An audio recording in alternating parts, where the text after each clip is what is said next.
A warm welcome to one and all present over here, teachers. Thank you so much for joining CS Gems Online. I think many teachers out there would have attended multiple CS Gems programs, online and offline in the past. And this particular session is conducted online so that we can reach out to the teachers who could not really attend one of those in the past. Some of you were there in a location where we could not actually come and conduct the sessions due to time schedule and approval issues here and there, and even the venue issues. However, keeping everything aside, one attempt of online program was mandated and approved by BITS Pilani and even IIT Hyderabad to conduct the session. So I would like to welcome all the teachers out there. There are many people joining. There was a small error in the Zoom meeting and many people could not join after 100. Most probably everyone will be able to join in another few minutes, and the same session is being live as well.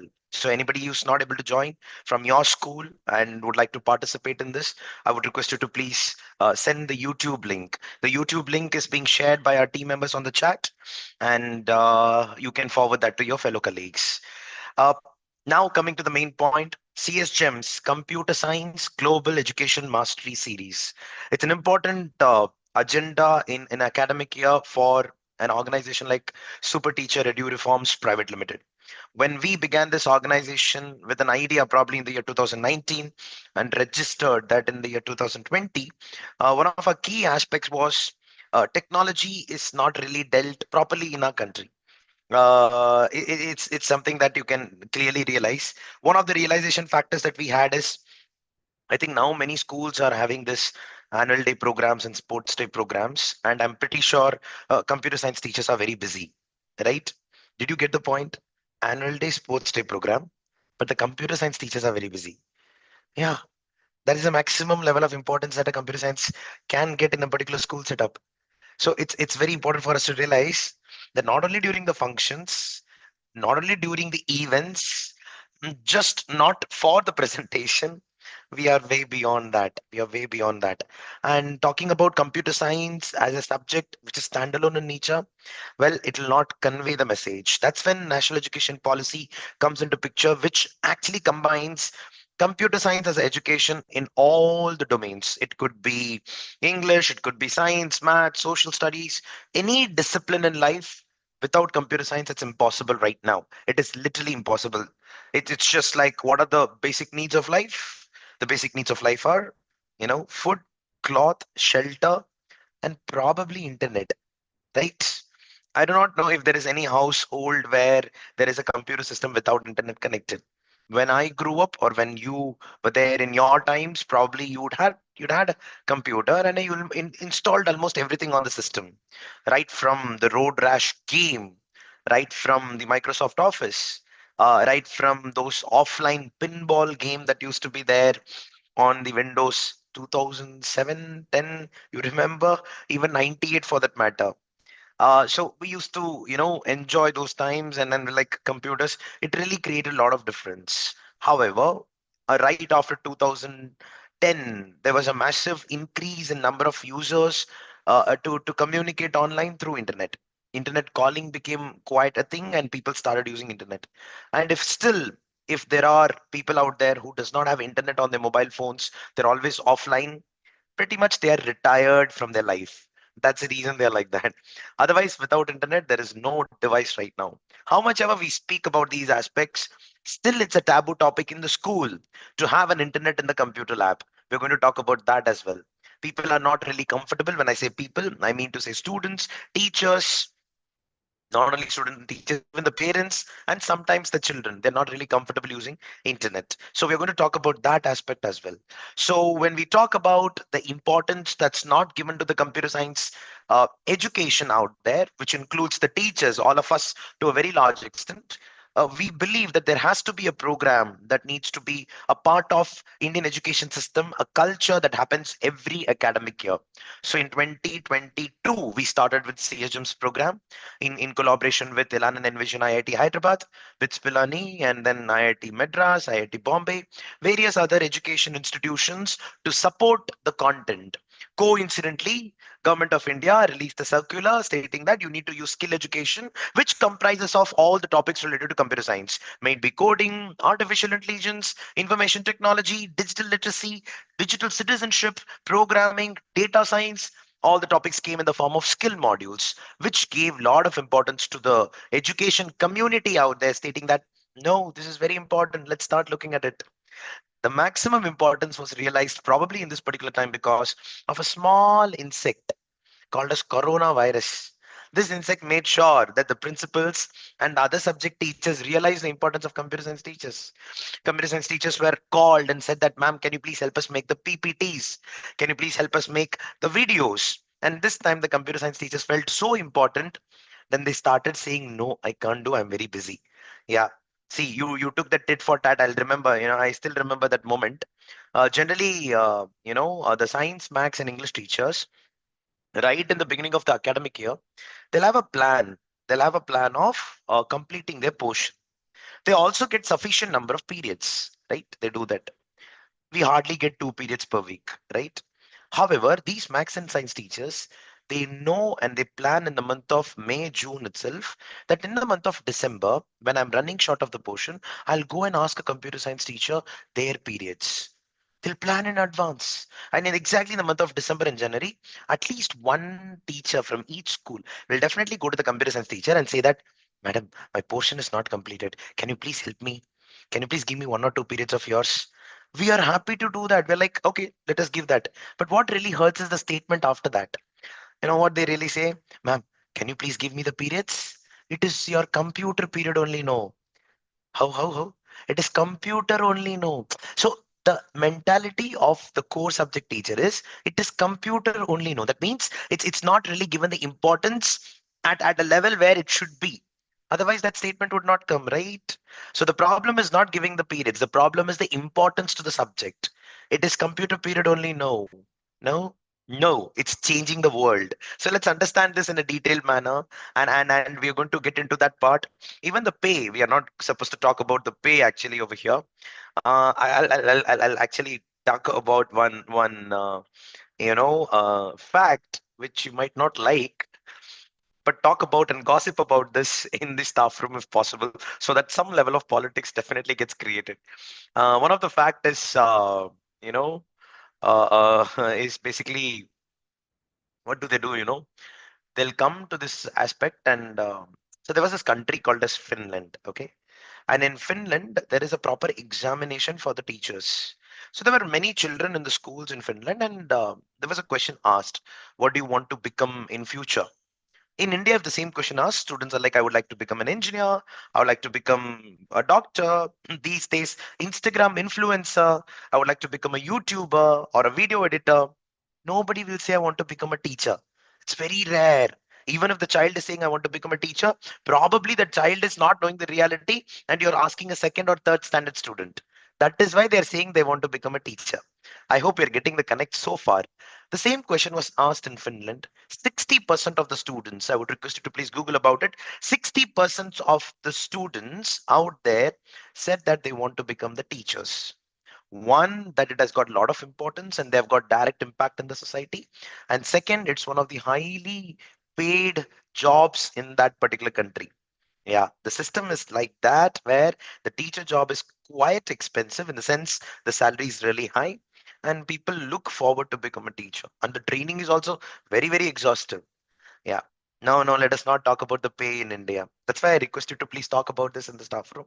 Create some politics. It'll definitely be, yielding good results down the line. Yeah. Anyways, so that's with respect to the fact that I really wanted to start up with. But anyways, I would like to quickly get on with the main part of the session.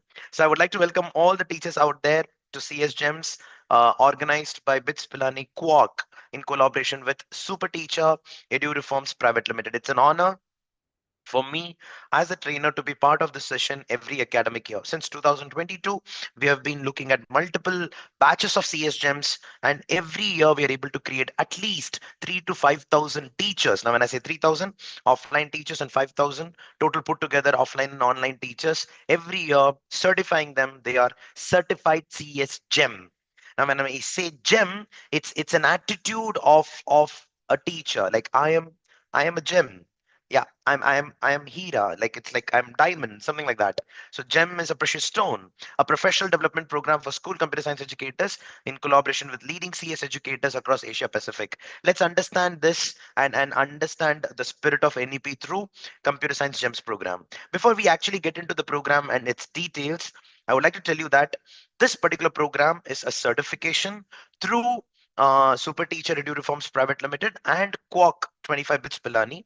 Basically, it's the tech fest of Bits Pilani Goa campus, and the content is somewhere the research that we have done with various educators out there.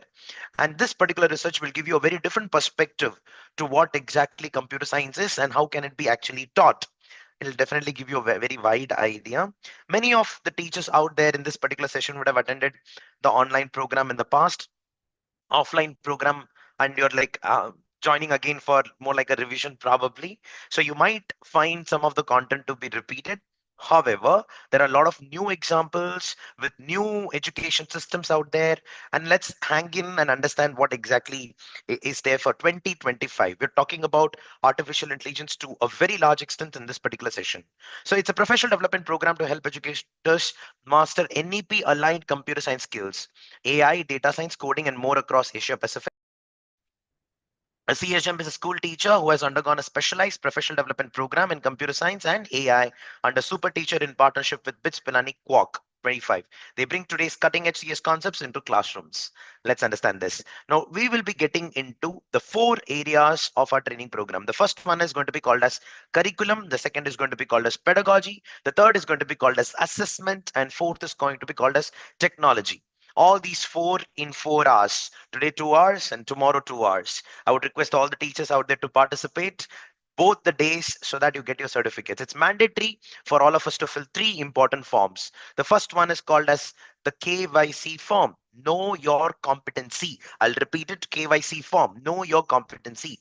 That particular form will consist of questions related to computer science and computer science education. As an educator out there, if you want the certificate and you're a computer science educator, I would request you to please fill that before 8 p.m. tonight. Before 8 p.m. tonight. I would like to request the Super Teacher team members to please put CSGEM's online KYC form right on the chat. I'll share the KYC form probably right after the break, a little later. But right now, there's going to be just one time. I would request you to please make a note of this link, CSGEM's online KYC form. I would like to request the Super Teacher team members to please put the CSGEM's online KYC form on the chat right now.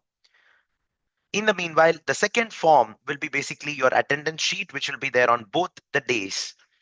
Both the days. So the one will be called as, CS GEMS day one attendance and reflection form, and day two attendance and reflection form. So day one attendance and reflection form will come at the end of the session, somewhere at around 6:45, 6:40 or 6:45. You'll have to fill that up. So there are three forms. The first one is the KYC form, which you have to fill by today 8 p.m. It's mandatory. Second form is going to be called as the online attendance form number one. That is going to be for today. And there'll be another reflection form and attendance form for tomorrow, which will again be launched at 6:45 p.m. And you have to complete it before 8 p.m. on each day to mark your attendance so that the certificates will be issued to all of you.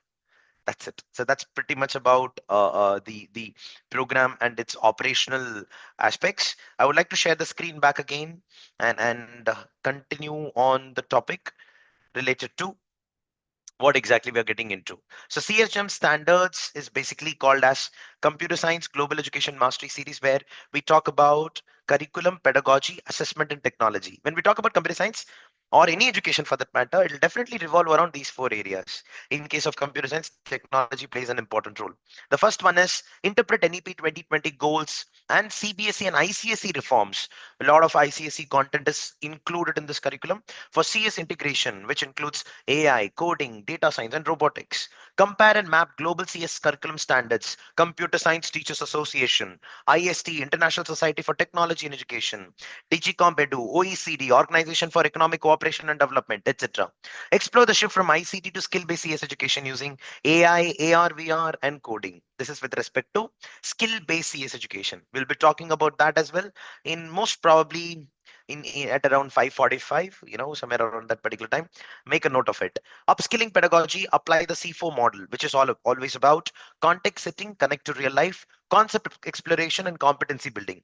You would have heard about the 5E model of execution, where we talk about, what do we talk about? Engage, explore, explain, elaborate, and evaluate. I think it's the reverse. Engage, yeah, right. I'm right. Engage, explore, explain, elaborate, and evaluate. You're absolutely right. So that's 5E model of lesson planning, but this is C4 model, something way beyond that, much broader than that, to teach CS topics effectively. Use storytelling, analogies, and real life scenarios to introduce CS concepts. Design age-appropriate projects in AI, coding, data science, and robotics. Scaffold computer science topics from simple to complex using concept layering techniques. Concept layering techniques is an interesting thing. Just as it mentioned right now, I would like to quickly tell you what comes first: deep learning, machine learning, artificial intelligence. What comes first? You can put it on the chat. Deep learning, machine learning, and artificial intelligence. What comes first? Deep learning, machine learning, and artificial intelligence. Okay, some people say machine learning. Anybody else? Some people say AI, which is artificial. Anybody else? Deep learning, machine learning, artificial intelligence. What comes first?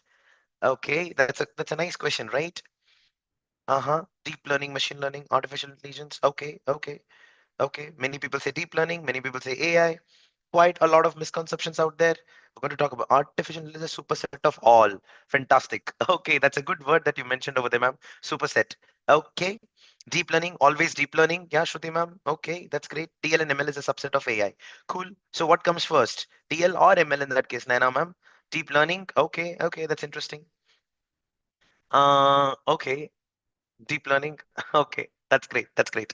So basically, when you get into recently, I happened to meet a child where I was talking about artificial intelligence to the child, and he was asking some questions, and uh, in very nicely, I told like he's like end of the day, it's all the same, right? So in every grade, you teach about computer vision, data science, NLP, and then again you divide it: computer vision in terms of deep learning, data science in terms of deep learning, artificial intelligence in terms of deep learning, blah blah blah. End of the day, it is all about CV, NLP, and data science, right? Karke he said that. Yes, you're right. You're right. However, when you dig deep into it, it keeps on increasing. Suddenly, one algorithm will come. We'll call it as associate model. Suddenly, there'll be cluster model. Suddenly, there'll be something called as what matrix it is? Convolution matrix. Suddenly, there'll be something called as F1 score. But end of the day, it's all about. It's a very cluttered information. So when we talk about concept layering techniques, it provides an insight to the students on what really comes first. As many people mentioned over here, you're absolutely right. Deep learning comes first. Yeah. And then probably machine learning. Now, when I talk about neural network, much more important, but it's not a concept under something, it's a parallel concept. It's like Russian doll. Now, when we talk about Russian doll, I think some of you might have seen this. When you go to a shop and when you want to buy, say, for example, a tumbler, you you take the tumbler out, there'll be another tumbler inside. You take that out, another tumbler inside. You take another. There are dolls like that.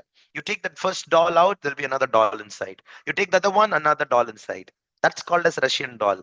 A concept layered inside one below the other. That's called as concept layering technique. We'll talk about that. If I have to give you an analogy that I'm very much exposed with regularly, is that I cut onions on a daily basis.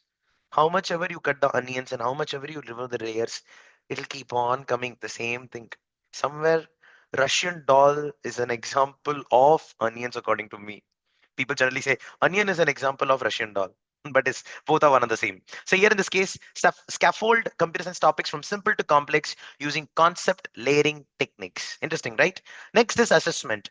Design competency-based assessments using Bloom's taxonomy and SMART goals: specific, measurable, attainable. What is R? I'm forgetting R. And then time bound. R is relevant. Yeah. Create case-based and assertion reasoning questions for evaluating CS thinking. So assessment and technological part will be touching upon tomorrow on a larger perspective. Today it's going to be all on curriculum and pedagogy. Utilizing technology is all about integrate generative AI tools, simulations, augmented and virtual reality into classrooms. Is it really possible? Absolutely, it's possible. Only thing is, we need to have the right textbooks. That's it. The biggest criminal mistake in our country is that we don't have really good textbooks. Somewhere I'm very much worried about it. 2011, IIT Bombay came up with a book called as Computer Masti, a fantastic curriculum, but not it was not taken really much seriously at that time because it had got a chapter on the internet. 2011, people were worried about internet. Now 2025, everybody's using internet.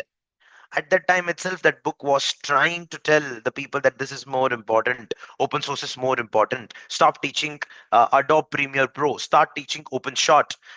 That should have been the case predominantly in India. That didn't happen. Well, the government didn't support for a large extent. I'll let you know. If there is any school in this particular group who has used, something called as computer masti, you can put that on the chat. Then demonstrate physical computing applications using microcontrollers and sensors. So these are going to be the areas of our content in the next probably 3 hours. Today, another 1.5 hours approximately.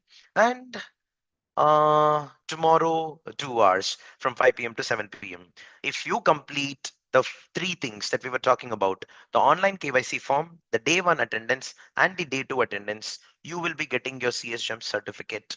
And once you receive the certificate, if in case the school is interested, we will be sharing our own computer science curriculum as well. The consent will be taken over the form itself by the team members. So be in touch with us. Let's start the session on uh, uh, you know, the first one, the curriculum part. For that, I would like to stop sharing the screen for a few seconds and then get into the mode again. For everyone who's wondering, uh, the session will have a break at around 6 o'clock approximately. Yeah. Let's quickly start with the first part of the session, curriculum. Now, when we talk about curriculum teachers, I hope you're listening to me. You will love this particular part.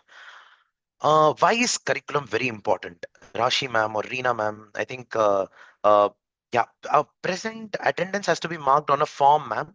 That form will be coming on the chat at around 6:45 today. Yeah. So you don't have to say present on the chat right now. It's absolutely fine. You just have to fill the Google form. It directly goes to Bits Pilani and then they mark the attendance. As simple as that.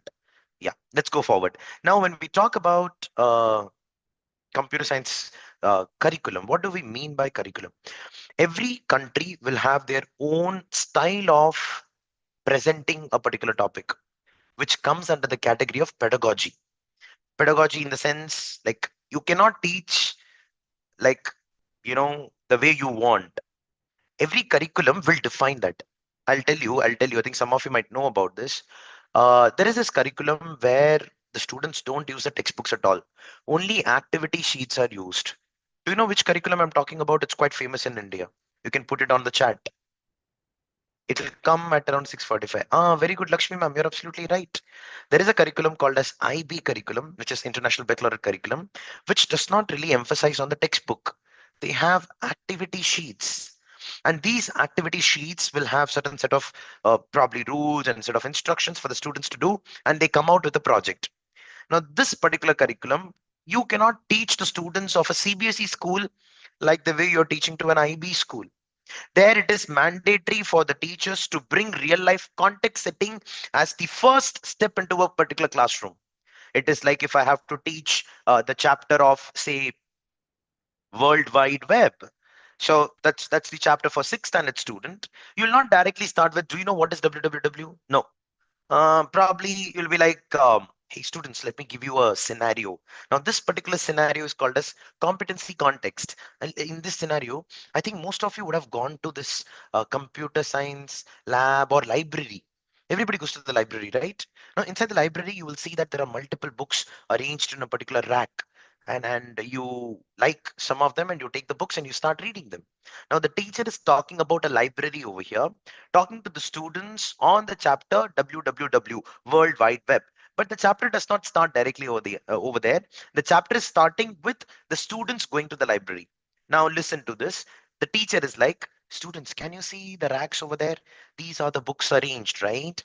Now, interestingly, all these bookshelves or the rack or the cupboards out there is actually called as the World Wide Web.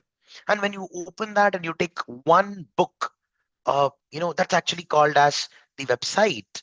And when you open the pages of those books, probably each page is called as the web page. That is what is called as World Wide Web. I hope you're able to understand. Now, the students did not know when they went to the library that they're going to be learning about www.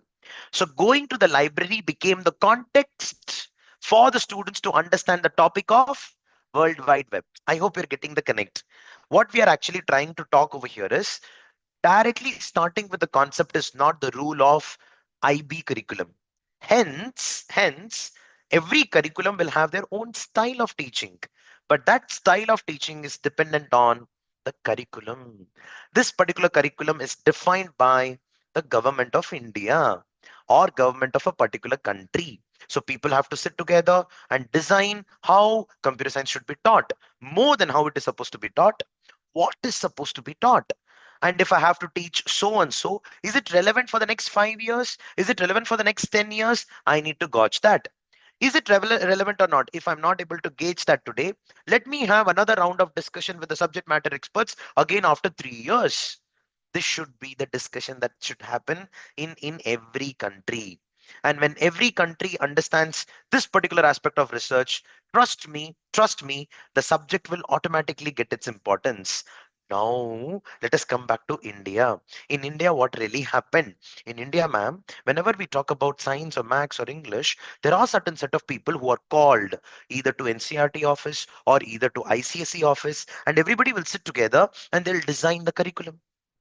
Now, when we talk about ICSE does not have any particular curriculum as such from the board. They give the list of publications or ICSE aligned framework, which many publications follow. But even these publications and NCRT for that matter, they call the subject matter experts who are given a name. Do you know what name are we talking about? Who are these people who design the curriculum? Is it Shomonita ma'am, Rajni ma'am, Lakshmi ma'am? Who are these people? Who are these people to tell that in maths, trigonometry has to be taught in grade 9 or grade 10? Who are these set of people who say that we have to teach the chapter of light? Subject experts? Yeah, you're right. Oh, Lakshmi ma'am, good to see you over here. So basically, these experts are called as national focus groups. It's a very important point. National focus group are the set of people who define should be the content. They sit in a particular room and they all sit together, they discuss and they talk about the ideal content that has to be there for this particular country.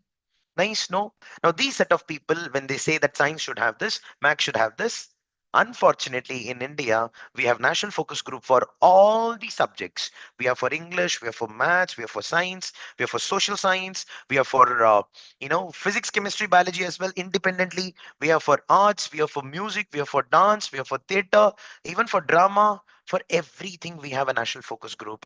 Unfortunately, in India, we do not have a national focus group for computer science. I'll repeat it. We do not have an NFG created for computer science. If computer science national focus group was created, we would have had an NCRT curriculum. These people, when they sit together and design the curriculum, they'll make a document, and that document is called as a position paper.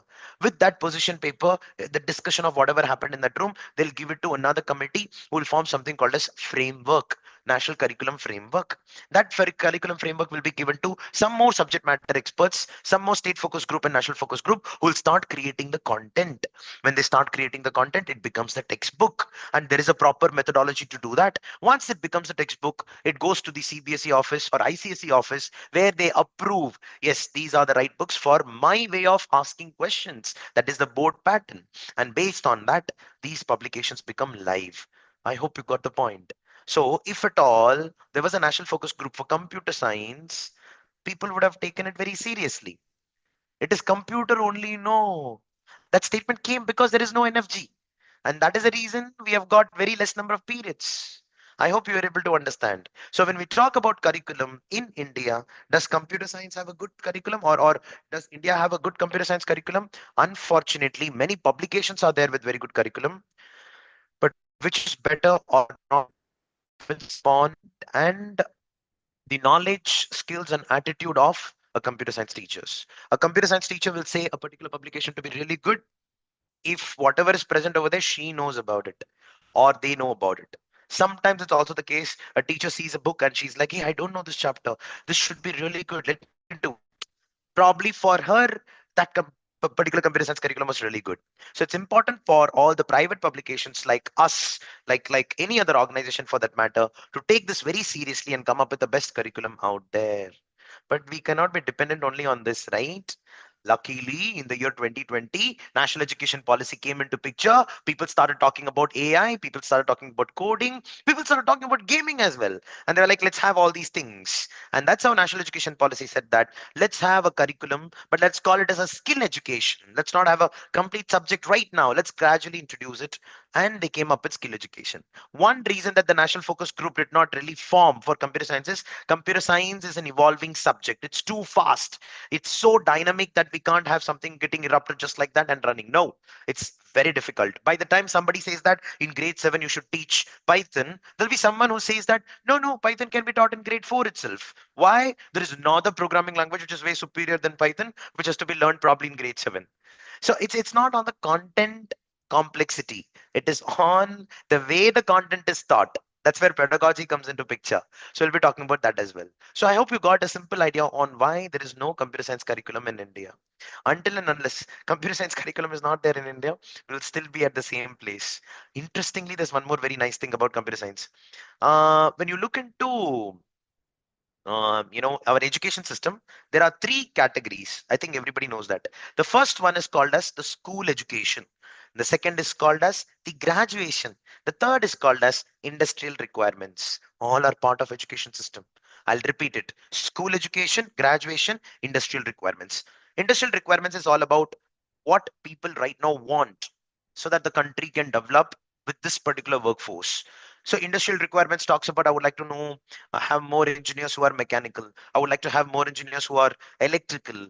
No, right now it is like I want to have more engineers who are probably AI specialists or data science experts, cybersecurity experts. So they want artificial intelligence. Everybody wants an IT job. Everybody wants to get into the domain of computer science for the salary as well.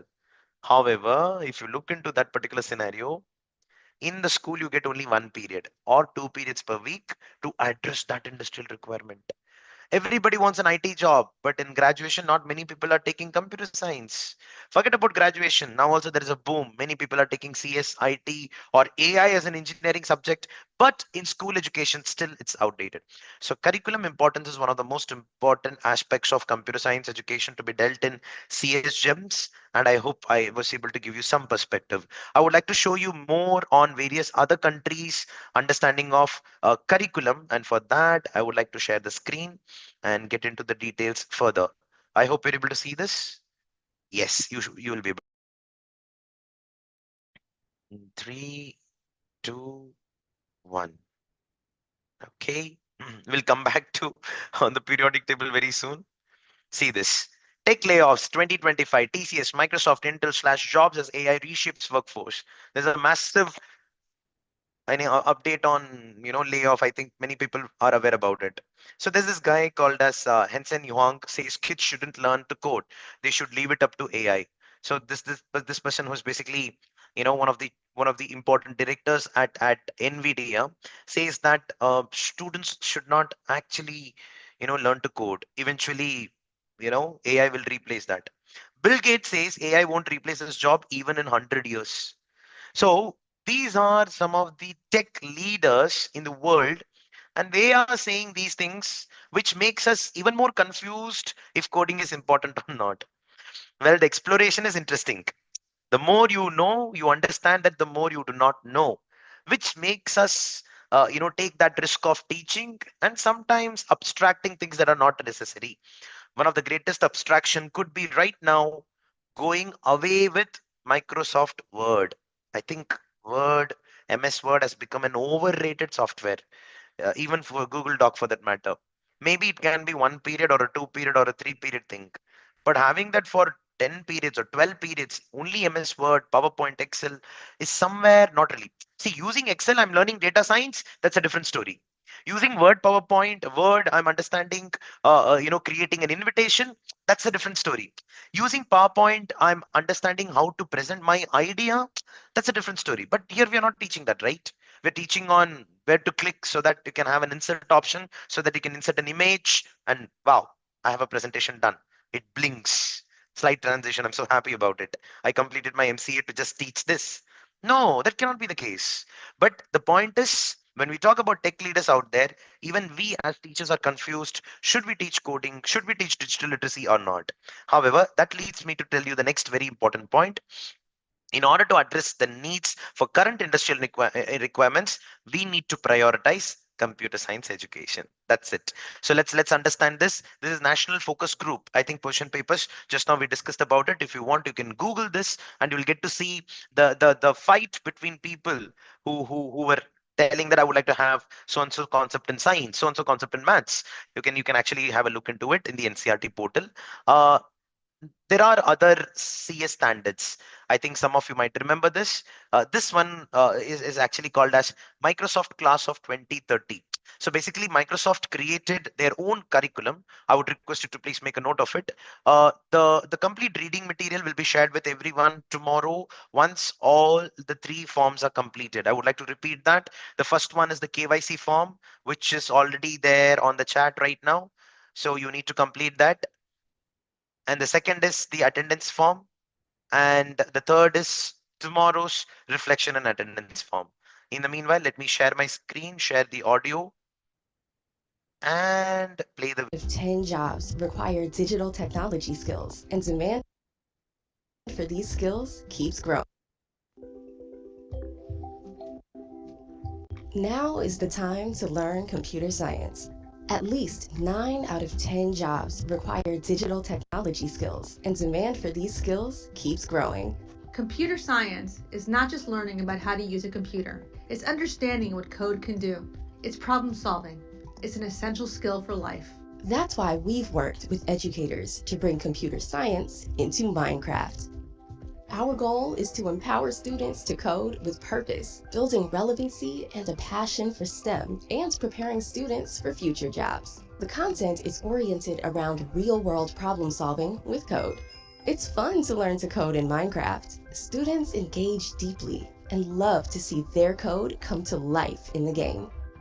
And making learning fun makes it easier to teach, with content aligned to standards and free professional development. Students who pursue computer science also perform better in reading and math, and build useful skills like analytical thinking and problem solving.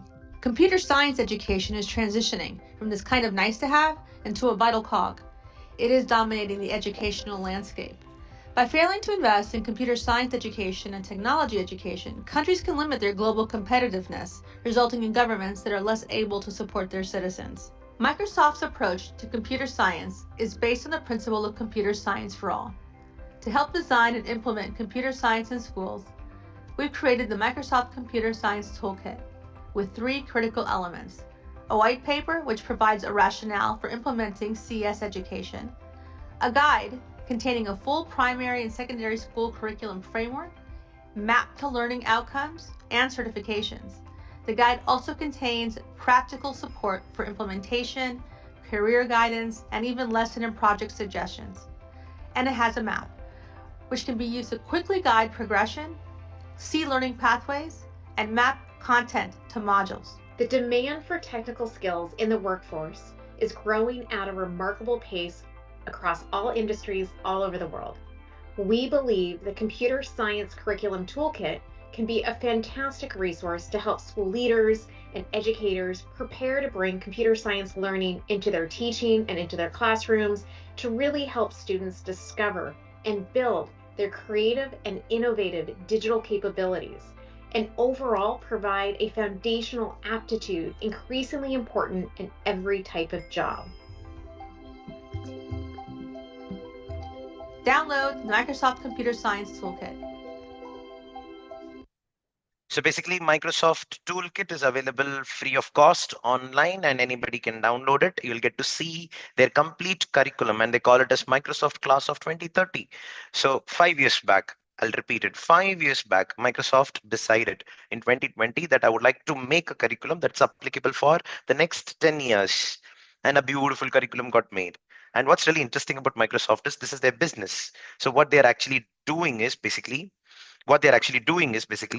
they are using the Minecraft Education Edition to teach computer science concepts. I think many of you might know Minecraft. It's a game where the students try to build a colony and protect themselves by probably building a house or a hospital, and sleeping inside the house when it gets dark because there are people coming to harm them. So basically, Minecraft is an interesting landscape game. I would request you to please ask about it to your children, if not at the home, but at least at the school, and the children will be able to be in a better position to give you an idea what exactly Minecraft is all about. And the best part about this particular classes, apart from the flow of the curriculum, they are promoting their products like Make Code, which is a coding platform, a competitor to Scratch, probably. Not that great according to me, but yeah, it's still there. Then Microbit out there, there is another processor which could be used for robotics and things like that. And Microsoft Office tool, whatnot. So Microsoft is coming up with a package, and they very strongly believe in order for them to survive in the future, to a very large extent, an investment has to be done in the education setup. So Microsoft class of 2030. Next is I would like to show you a few more, and those are going to be even more interesting. And this country called as New Zealand, and they are into computer science education for uh, you know computer science without computers. We'll talk about that as well. So there's something called a Singapore framework. Singapore framework is dividing the whole curriculum into three parts. We spoke about curriculum, pedagogy, and assessment and technology. You remember the four areas of our life. Even in Singapore curriculum framework, I would like to show you the index page. I think everybody is able to see this. Here also you can see that we have got an introduction, general overview. Then you have got the content, which is all about the curriculum. Next is pedagogy, how to teach this particular curriculum, and then the assessments. See, you open any education system, these three has to be there. Without that, it's going to be completely an incomplete education system. According to Singapore, they are going to have module number one called as data and information. Module two, systems and communications. Module three, abstraction and algorithms. Module four, programming. They're not really giving much importance to digital literacy like Word, PowerPoint, Excel. Not that it's not important, but not that important is also importance is also given to that. So if you go through the complete curriculum, you'll get a very good picture. Apart from that, there are various other systems. One of them is called as Organization for Economic Cooperation and Development, GSA framework in America, A12 or CSTA framework, Computer Science Teachers Association. These are the people who made Lego blocks, Scratch, Code.org, MIT App Inventor. By the way, I would like to quickly ask a question, and everybody, please reply that on the chat. How many of you know Code.org? Do you know this platform called as Code.org? Code.org. Please put it on the chat, teachers. I would like to request you to please put that on the chat. Code.org is quite a famous platform made by MIT CSTA, and it's one of the most interesting platforms to learn coding at an early age. No, not only early age, even at when you want to learn a Java or a Python, still this is a very good platform. Oh, you got the training as well. Fantastic. So many people know about it. Not even a single no. Is there anyone who would like to say no? Then I'll continue showing you the platform a little bit. If it's yes, uh, then probably we'll continue with the next part. Okay, you even received the certificates. That's interesting. Okay, the lesson plans will be there. Okay, I got only one no. Anybody else? No one? You know code.org. Shall we continue by ignoring this? Okay, done. Thank you. Thank you so much. Okay, great. So here, basically, this particular platform was made. Just imagine Scratch. Scratch is an open source platform where you can create a program, but there's no direction on what to create. Somebody had to give an instruction. Code.org is that particular platform which teaches coding with instructions as a lesson plan, something like this. So you can go learn. You don't have to log in to access all the content. Majority of the content does not require login. That's the best part. Computer science is everything. Anyone can learn computer science. Start coding today. So that's how they started. In fact, this platform became very famous because of a company called as White Hat Junior. I think you know the story behind that, right? Yeah, know about it. And here they talk about CS fundamentals from KG to third standard. So according to Computer Science Teachers Association, they believe that computer science is part of a child's life from their kindergarten days. Is there anybody who feels coding is part of a child's life right after birth? If yes, then you're not wrong. So basically, coding mindset is different and coding is different. So here they talk about the mindset of algorithmic thinking, abstraction. What do you mean by taking things into consideration? What do you mean by ignoring? That comes under the category of abstraction. And there's also this another part where they talk about pattern recognition, breaking a very big problem into small parts called as decomposition. In short, it's more like the summary of computational thinking. KG students get to start their activities by, you know, clicking, dragging, and dropping, something like that. So here in this case, I would like to show that to you. Once you complete the whole lesson, you'll also get a certificate created by them. So see, I'm not signed in, so that's okay. If I'm not signed in, it'll not have a track. So click the block. So the moment I click the block, yeah, I've completed. Just imagine a KG student handling a mouse. It's quite a task. And then it goes to the second chapter where you have to drag the block. So dragging, dragging, dragging. And then comes the third stage. Again, the complexity gradually increases. And now it's jigsaw puzzle sort of. That's it. So then again we continue. So it's quite addictive in nature actually. If you start playing, things get gradually complicated. And apart from the children, even the teachers love it. When this came into the picture, I think it was in 2014 or 15 when initial lessons were made. A lot of fans came and they started creating their own content. Some of them made Angry Birds. And Angry Birds is like, Yampe, you have to program it. I'll show you one more interesting part about code.org, which is related to competency-based education. So here in this case, the bird has to move towards the pig over here. So they're teaching the directions, probably west, how many times? 3 times, and run the program. For a grade 1 student, probably this is quite interesting. Now the best part is you can tell the children, like, let's do a thing. We have this block called as repeat block, and we can put west 1 time and it gets repeated 3 times. In this way, we get to teach the concept of loops.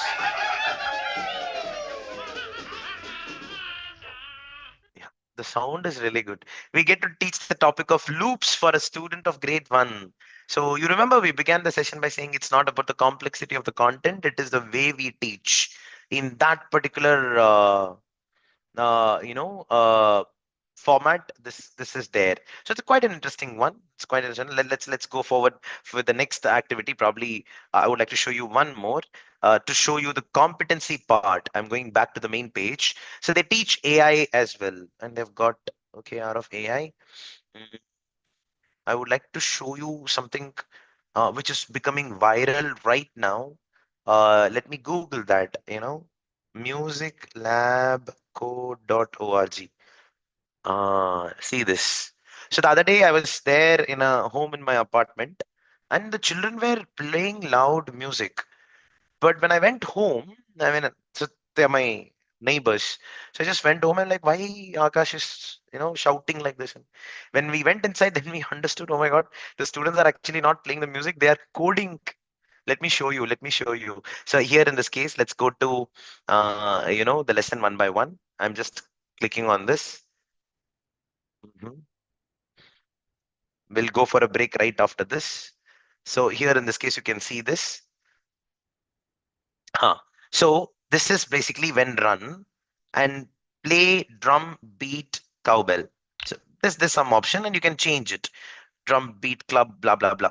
The moment you drag and drop, you can see there is some bar over here. And when I run, so whatever is brought over there, it kind of gets played over there. Now look at the beauty. Look at the beauty. You can have another one, say drum beat EDM. You drag and drop this. So you've got the next one. So now when I run this, so you've got that. So the next automatically starts. So in this particular format, it actually runs and they were creating the music. And once it goes, we can go to the next. You can go to the next one and then you can continue with, okay, you earned a certificate. No, I didn't. all the activities were completed, so it's showing that. So when you go to the third part, so here you will have drag two or more and choose different sounds. That is also done. Let's go to the together part, and I'll complete right after this. So play together is an option over here. When we click on run, Hey, I just met you, and this is music. crazy, but here's my number, so call me maybe. Nice, no? So we'll go with an activity over here. So let's do this. So we have got play chorus. Okay, let's play together. And do we have a different chorus? Oh, yes, we have a different chorus as well. And we have a beat as well. So let's have the beat first. Okay.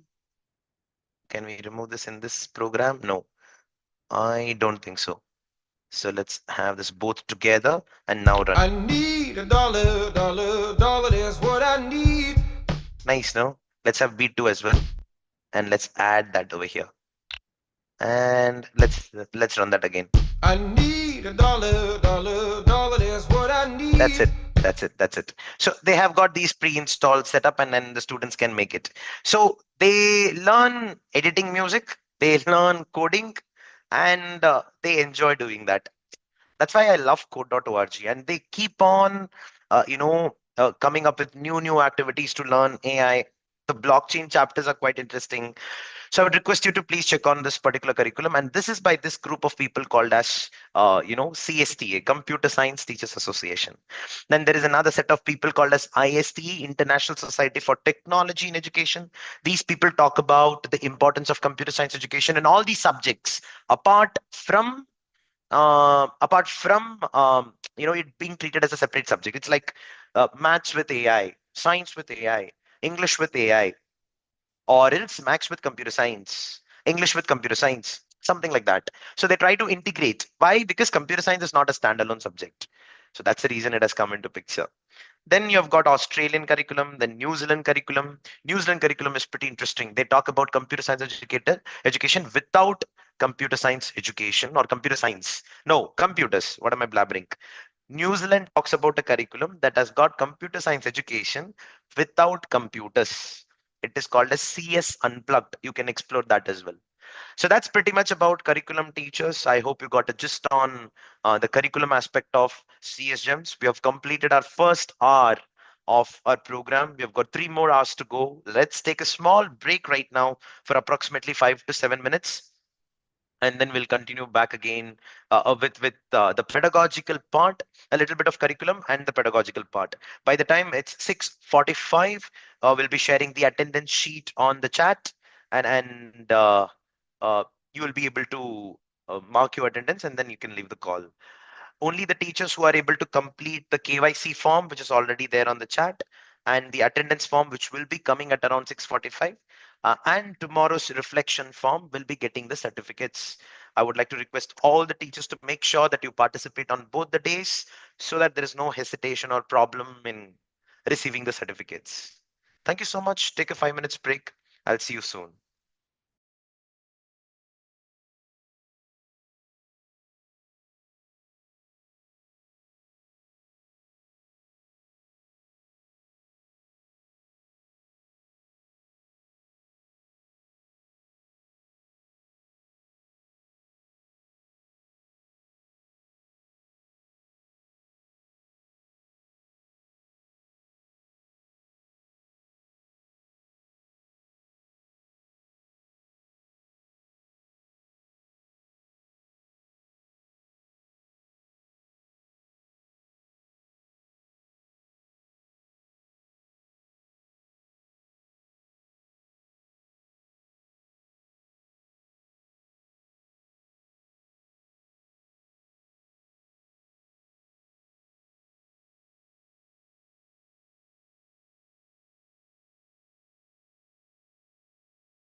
Your number could be given, Shibha ma'am. Welcome back, teachers. Let's quickly start with the next part of the session. We'll be getting into pedagogy, but before that, some of you have asked me on the personal message. Like, I'm very sorry that I didn't introduce myself. Uh, with respect to, my name is Vasudevan Natarajan, and I am one of the directors at this organization called as SuperTeacher Edureforms Private Limited. I had an experience of being in the education industry for the last approximately 12 to 13 years. Not much from technical background perspectives as such, but on ground realities and experiences, I really know how schools really work. I was actually blessed with parents who are teachers. Blessings today, but not that day, because my father was my own class teacher from 6th standard to 10th standard. I will never stop saying that. It's one of my greatest blessings. I would always say that. So right after my school education at Atomic Energy Central School in Mumbai. So from early age, I was there. My parents belonged to Trichy and Madurai in Tamil Nadu. Actually, father and mother respectively. I was born there, but raised completely in Mumbai. So I was fortunate to have an exposure of various cultures, especially a city like Mumbai. And what's really interesting about Mumbai is that education was really nice over there, being part of Atomic Energy Central School and IIT Bombay for research here and there for various events and programs, and then incubation companies and startups. That exposure gave me an idea of what really happens in the education system. I really didn't want to be part of the school during my school days. I was like, this is the last thing that I want to get into. My father is struggling so much. He does so much of hard work. My mother is also a teacher. She's also doing so much of hard work, but their salary is so less. Why are they not, able to afford things, blah, blah, blah. But then I understood the reality very late. I also understood that education is a beautiful domain, probably right after my college, which I did in Anna University in Chennai, in a college called as Rajalakshmi Engineering College. And college life was really beautiful. My wife is from my college. She's from another department. If you want to guess, you can guess it. I was from electrical department, and she was from obviously computer science department. Yeah. So computer science became part of my life. I did not know that time that this much part of my life it will become. Never guessed that. But anyways, very fortunate to have a very understanding person, and she forced me, in fact, to start an organization called as Super Teacher in the year 2017-18. We had a discussion, and 2019, along with certain stars getting aligned, two of us, three of us, and four of us joined together, and we started this organization, Super Teacher. We understood that the computer science teachers are remembered only on the annual day. Let's remind everyone about the computer science education and the teachers every day. And that's how Super Teacher, the name Super Teacher, uh, got formulated. And then we started writing computer science books. So we go to various schools and various education institutions to conduct sessions. One of the sessions, I happened to meet some professors at IIT Bombay and BITS Pilani who told, "You're doing good job. Why don't you do a program called as CS Gems?" And that's how CS Gems got formed. So that's it. So this is with respect to the background of the organization Super Teacher and myself a little bit. One, not one, many out of many blessings. One of the blessings that I really have is my parents were teachers of four subjects. Like father used to teach social and English, mother used to teach science and maths. So and they used to take a lot of tuitions, and I was forced to sit in those tuitions. So somewhere my subject knowledge in all these four areas are very strong. They got strong. I didn't put much of efforts. It just had to be a mandated punishment. So yeah, so that thing actually helped me in understanding core subjects. Hence, I chose computer science. Just imagine. Then I understood computer science is even more dangerous. And I'm like, okay, let's get into this and understand a little more detail. And I fell in love, the second time. So, and then we got into this program called as Master Coder, a coding program that we launched during the pandemic. Unlike White Hat Junior, we didn't charge 1 lakh rupees. We charged just 100 rupees. And then I found that not to be a sustainable model. Then I was like, only way people take things seriously is when it is documented. In fact, in India, even if there is a small spelling mistake in a particular book, I remember, at my home, there used to be some people from Oxford. They used to come and sell Atlas, an encyclopedia. And there was a small spelling mistake. And the whole colony were talking about the same spelling mistake. I was like, wow. So the importance of book in India is still there's so much that we think whatever is written on the book is the ultimatum.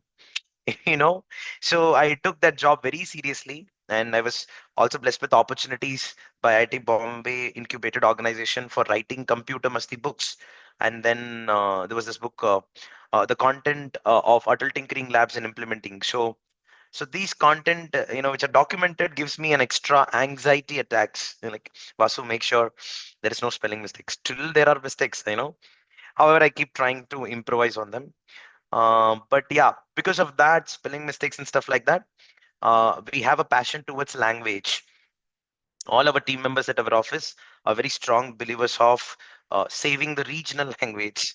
So I predominantly talk in English in such kind of sessions, but when I am in Bangalore or when I am in Tamil Nadu, or Maharashtra for that matter, I strictly prefer to talk in Marathi or Tamil or Kannada, at least to early classes. You should speak in Tamil, you know, that's very important, or Marathi for that matter. So luckily NEP was talking about it and things are going in the right directions. So let me do my part in computer science education. Okay, we started this. That's it. There's not much of accolades out there, and like I'm just in the process of starting things. So actually my mother tongue is Tamil because my parents are from there. I was born there, raised in Mumbai, so I have got more exposure to Marathi and Hindi than Tamil, but I can speak Tamil very well and I can read and write as well. But still, yeah. Anyways, if I have to ask somebody, like, there was one very beautiful gentleman who told, like, what is your metacognition? Metacognition is about the ability of a person to think on what they were thinking. Only human beings have that, to think on what they were thinking. So it's a subconscious language that you use to speak to yourself. If you want to appreciate yourself, you'll be like, hey, Sridevi, you did a fantastic job. Rashi, you did a fantastic job. No, you don't speak in English. You'll talk that in your mother tongue. It's just like whenever you go on a road and somebody rash rides or drives, you get irritated and you give a bad word, right? So that bad word, whatever language you're giving, that is your metacognition language. Yeah, Telugu I can understand very well, but I can't really speak fluently. I'm a fan of Telugu cinema. So yeah, so we're going to talk about cinema a lot. Thank you for that. So let's quickly understand the next part of the session, teachers. Thank you for allowing me to speak about myself. And this particular time, thank you, sir. Thank you, Manawalan sir. Good to see you again. So here, let's understand this particular part of pedagogy. Now, when we talk about pedagogy, before that, every curriculum that we looked into will have their own style of teaching, and it's important for us to maintain that.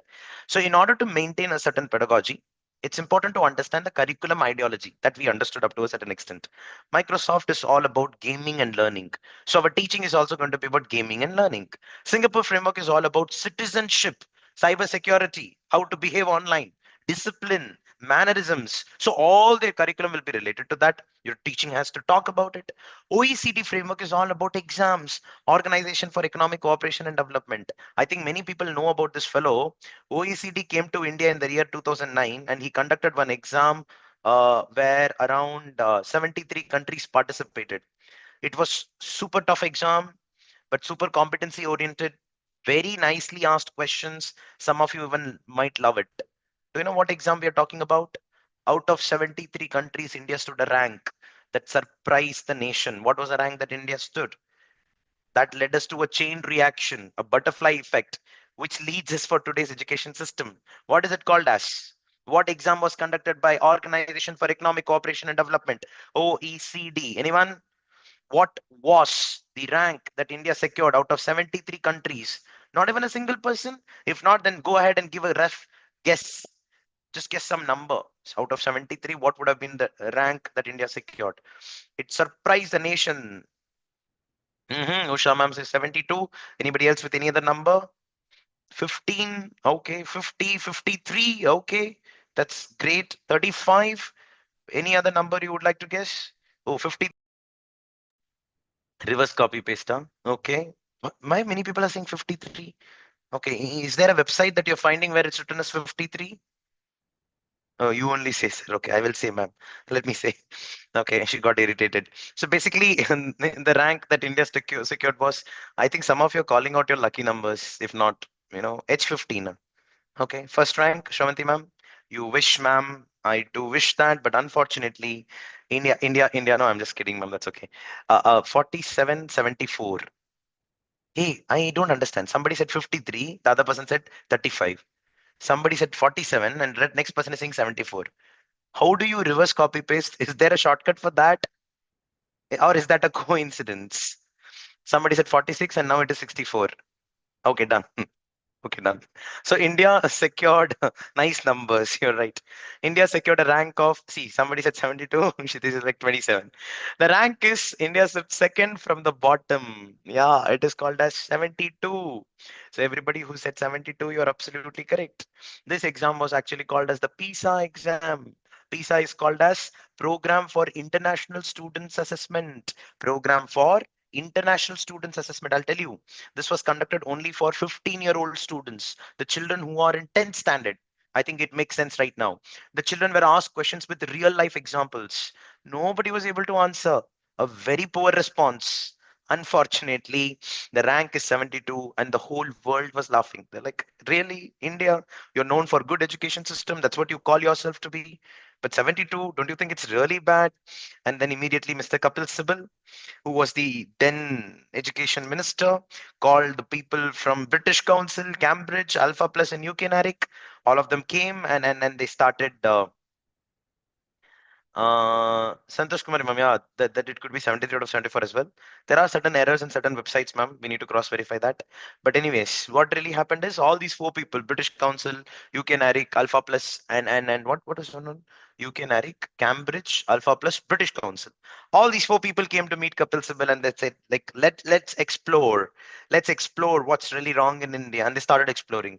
And by the time these people explored and came back to the Ministry of Education to meet Kapil Sibal, it was already 5 years.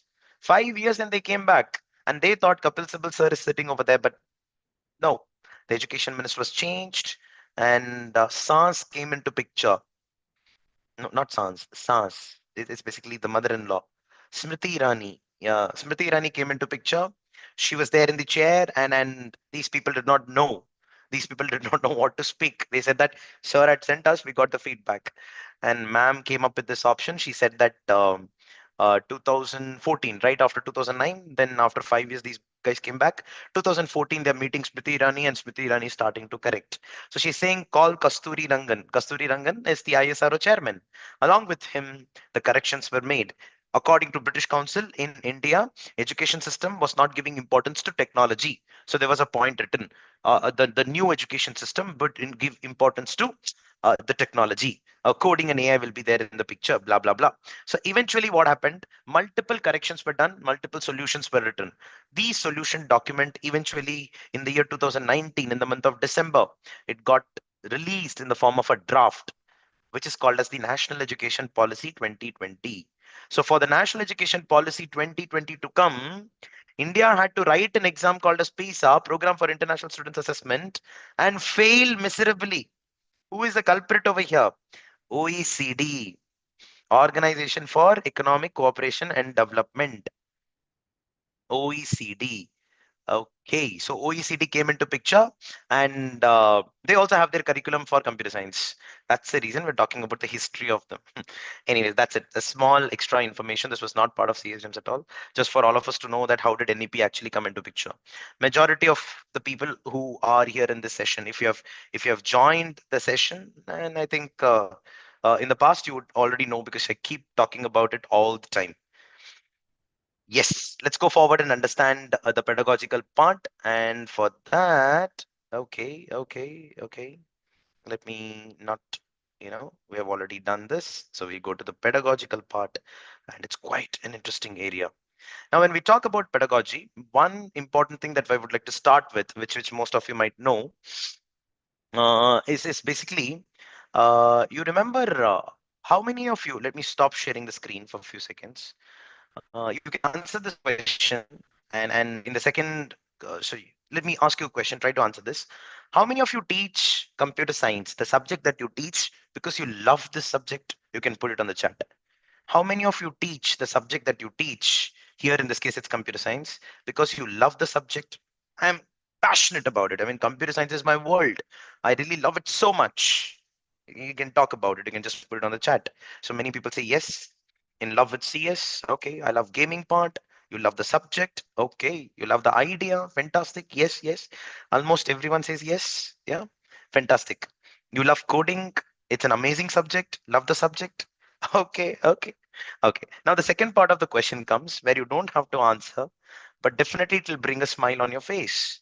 The second part of the question is something like, how many of you teach the subject that you teach, like basically computer science over here, not because just you love the subject, but because you hate all the other subjects, or because you did not understand any other subject, so you chose computer science. I'll repeat it. How many of you teach the subject that you teach, not just because you love the subject, but because you hate all the other subject? You don't have to answer this question.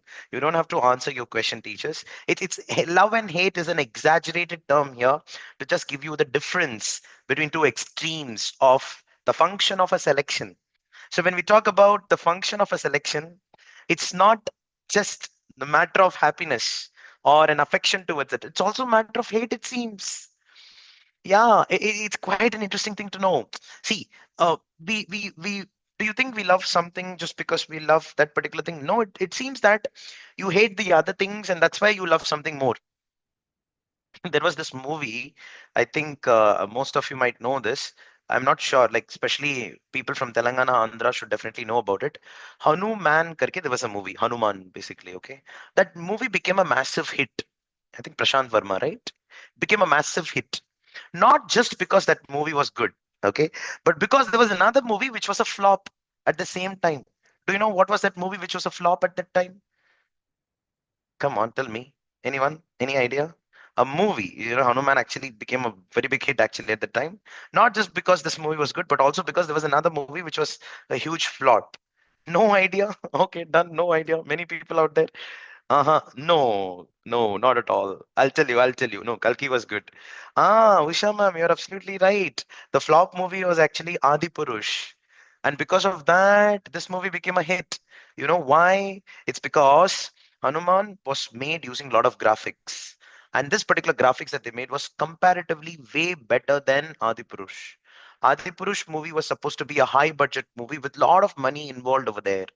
However, even after involving so much of money and high-tech graphics designers, they had Ravan was Saif Ali Khan, who had a French beard. I'm not sure if you've noticed that. So it was a pathetic editing out there, very poor, I think, yeah, 600, 700 crores. But on the other hand, Hanuman was made only with, I think, 100, 120 crores. And that movie became a massive hit. Why? Because they used the tool called as Mid Journey, which was by OpenAI at the time, and they generated the videos and the pictures, and they edited that. So an AI generated movie was able to recover more than a human made graphics. So the success of Hanuman was not a function of its own beauty, but also the negative aspects of Adi Purush. I'll give you one more relatable example. Exactly, you're right. It was utter nonsense. One more example I would like to give you. I think this is also quite relatable, and it was very much relatable in my life at least. So what really happens is during the marriage time, I think many of us know. So there is this person called as a broker. I'm not sure how many of you know this. This guy will come to the home with pictures, 10 pictures. Let's assume that majority of us are women over there. What this broker does is he'll come and give us 10, 15 pictures. Let's assume 10 pictures of the men to whom we have to select. Yeah, selection process. You're right, Narmada ma'am. So what will happen is generally these brokers are assigned by the parents. They keep the pictures. If you're 80s and 70s born, then this is the most relatable. If you're born 60s, there was no concept of broker. You met your husband on the day of the marriage. If you're born on 60s, I'm not sure if anybody's there out there, but the 70s and 80s had that opportunity a little bit. Now, interestingly, what will happen is those 10 pictures are there on the table in front of you. Okay, Usha ma'am is looking at all those 10 pictures. Let's assume that. Okay, now when you want to select a particular person, the process is not like, ah, this guy looks really good. Let me pick that guy and marry. No, it doesn't happen like that. You don't select the person right in the first go. What you actually do is you start eliminating the people. You start eliminating the people. Looking at those 10 pictures, you will first eliminate two of them. These both, somebody said, no, utter nonsense. Yeah, utter nonsense, removed. And next, that 10 becomes 8. Then out of this, let me remove this fellow, extra dark. So remove that as well. This fellow, extra beard, remove that. 10 became 8, 8 became 6, 6 becomes 4, 4 becomes probably 2, and finally 1 is selected. So even to select an husband or a wife for that matter, you had the elimination process coming into picture. So it's not a function of just like looking at him, oh, love at first sight. No, that doesn't happen. No.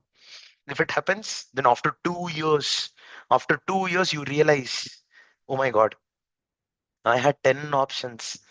You know, I chose this. Correct? You start realizing after 2 years. But unfortunately, you can't go back, right? I'll tell you, the best part is many of you over here in this particular group, you don't have to raise your hands. Uh, you might have been a computers teacher. No, no, no. You might have been a maths teacher or a science teacher. In primary classes, just because there was no computer science teachers on that particular day, the principal would have gone and told, Ki, Madam, you're a maths science teacher only. No, you can take computer science. Just quickly go and take. That day, your principal would have told, now it's 10 years, you forgot what was your original subject. I don't know how many of you are here, right? Actually, math science background, but loving computer science and enjoying that work. So when we talk about the choice of a particular subject, it's not a function of its, I love this subject alone. It is also a function of, I hate the other parts. Why are we even talking about it? This particular choice is heavily influenced by the pedagogy, the teaching style. If at all a teacher is able to, you know, somebody very nicely said, the students do not choose a particular subject as their favorite.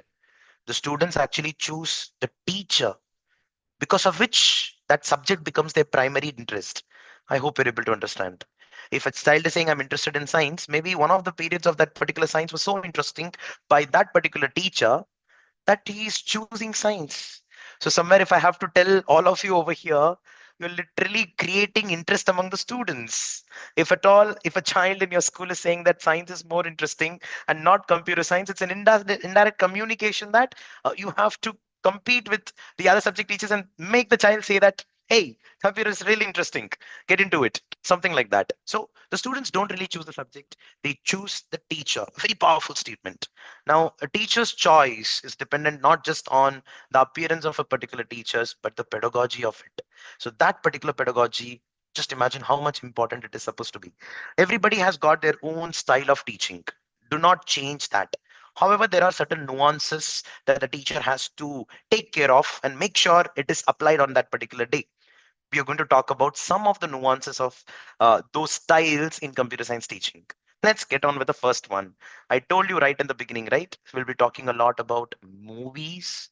So this is going to be somewhere from there. So pedagogy, CSGEMS 3.0. Let's go forward and understand this in detail. So the first thing that I would like to talk about is key strategies for effective and engaging computer science teaching.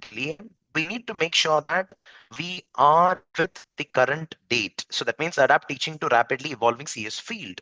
Today, your example cannot be Super Mario. Today, your example should be Free Fire and Fortnite. Did you understand what I just said? You cannot give an example of 80s and 90s. You have to give examples of what happened yesterday and day before yesterday. So that's why keeping pace with the technology is one of the biggest burdens for a computer science teacher. See, the chapter of reflection of light will remain the same forever, forever. But computer science is not like that. Every year it will change. So the amount of preparation that we need to get into, if anybody chose this subject out of love, oh my God, you're there in the wrong subject. Practical application, bridge theory and real world CS practices. This is the most important. Now, these CS practices is phenomenal in nature. It's like something like I was thinking about buying a coat, a blazer in the morning. And today in the evening, I'm getting an advertisement of a blazer. I'll repeat it. I was thinking about buying a blazer in the morning, but today in the evening, I'm getting the advertisement. How does this happen? I was talking about the blazer to someone in the morning. Yes, it makes sense. My mobile phone's mic is on, and the computer is able to recognize that I'm talking about it, and the advertisements are short. However, how is it possible for the computer to even remotely guess what I am thinking? Has it happened ever to you? I'm not sure. Like Sumitra ma'am in the morning, she's thinking that I want to buy the red sari, thinking, for that marriage. And in the evening, she's getting an advertisement. Has it happened to anyone? Say yes, no. Happens all the time. Sumitra ma'am must be like, even probably Jesus, Allah, and Ganapati are collaborating to give me the blessing right now so that I can buy that red sari. They are also saying, okay, but not my husband. Destiny wants me. The moment you look at the advertisement, we say that, right? Well, interestingly, it's not those three fellows. It's basically something called as artificial intelligence. So how does AI really work in this particular area? We'll talk about it. This is where we are talking about bridge theory and real world CS practices, addressing diverse learners, cater to varied learning styles in CS classrooms. Now when we talk about different types of students, some students learn only with practicals, some students learn only theoretical, some students want to do the practice then and there. It's like you teach a Python program and they are not able to understand without an output. They want to see that. So you need to have a digital board. You need to have Python ideally installed over there. Show the output then and there. And only then they get to understand. So there are different types of learners. How do we address that? For that, the tools will play an important role. Respective publications will have LMS. You can ask them. They'll give you very good LMS for all the students to learn. Then there is something called as developing critical skills, foster computational thinking beyond coding. So computer science is for life. It's not for this just subject. Increasing engagement. Use innovative techniques to make CS more accessible and interesting. Now, engagement, let's understand this in the first go. One of them is called as output oriented teaching. The second is 3 point storytelling, and the third is competency based teaching, C4 learning model.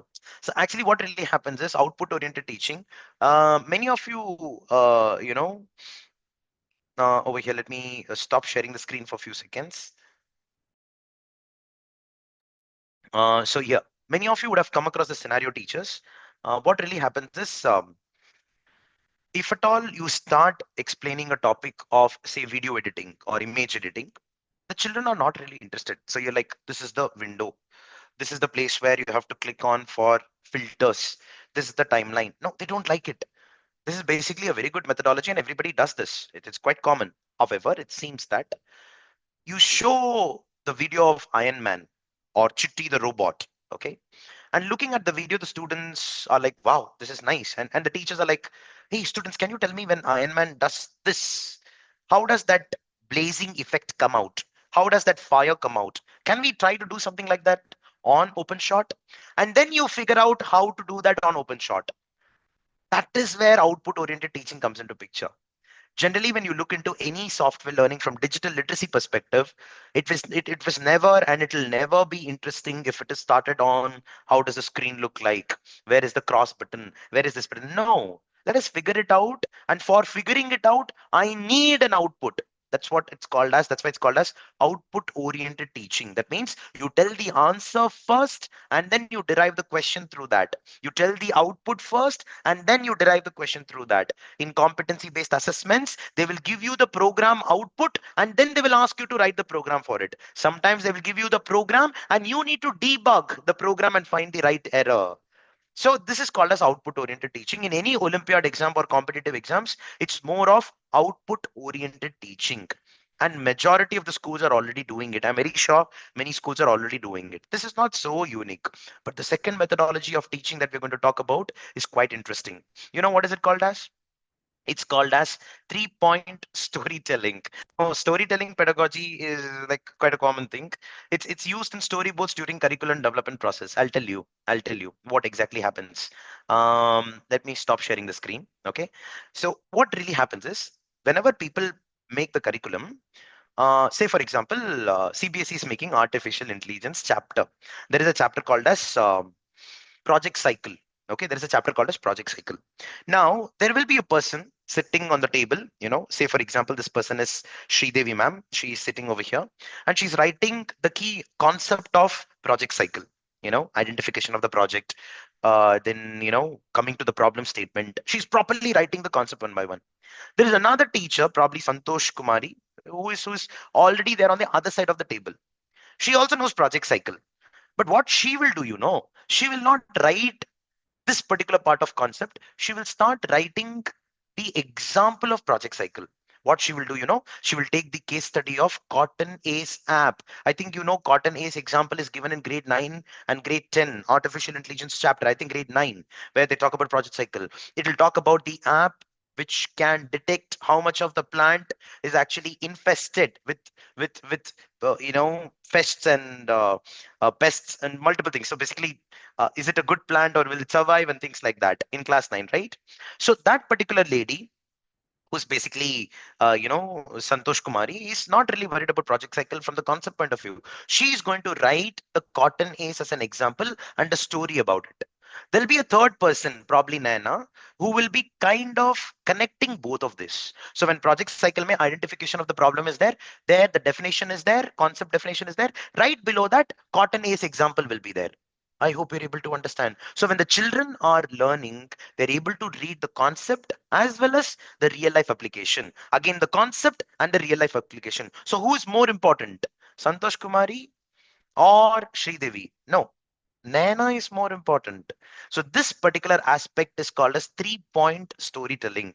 I'll give you one very good connection to this. Have you heard about I'm not sure how many of you, again, I'm bringing movies into picture. I'm very sorry for that. So generally back in those days, not so common in the current era. Back in those, especially the old NTR movies or, even Shivaji MGR movies, Dharmendra or Amitabh Bachchan, what used to happen is the movie will have three people. I mean, 3-point storytelling. So it's like uh, probably Amitabh Bachchan is in love with Rekha and there is a storyline, the main storyline. The story is all about how they meet each other and they fall in love, then they break up, and again they fall in love and they get married. So this is going to be the main storyline. But for the people to have an entertainment in this particular line of work, there'll be another track called as a comedy track. So there'll be a main storyline and there'll be a comedy track. This comedy track will not have anything to do with Amitabh Bachchan and Rekha.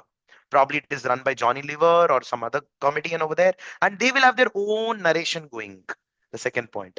And somewhere in between, there'll be a character which will be connecting the main storyline and the comedy track. I hope you're able to understand. That is called as 3-point storytelling. Did you understand? It's very simple. So let me share. Thank you. Yeah, let me share the screen and show you an example for that.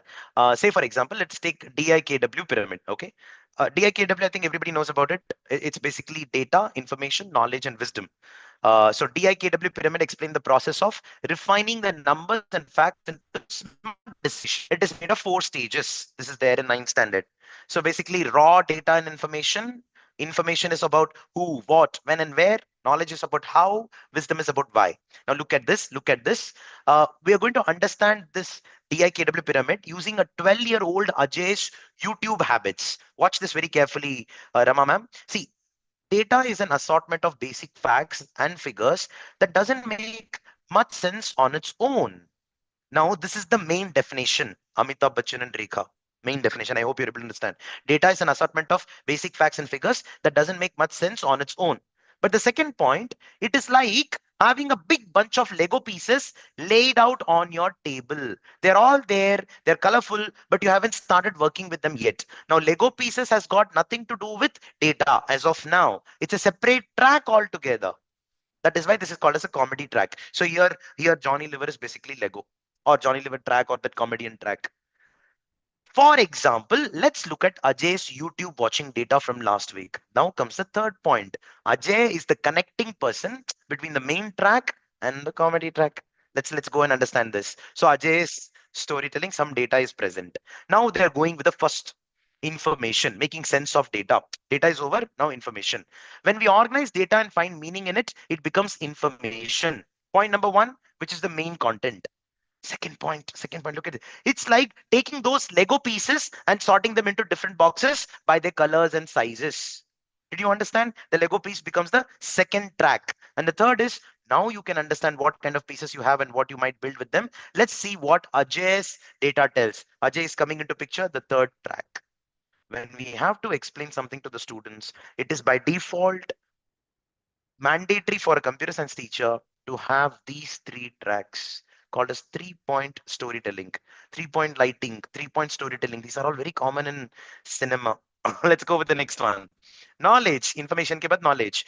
Knowledge arises from recognizing patterns within information. It is developed through the analysis and interpretation of information in a specific context, leading to a deeper understanding of patterns, connections, and insights. The main definition.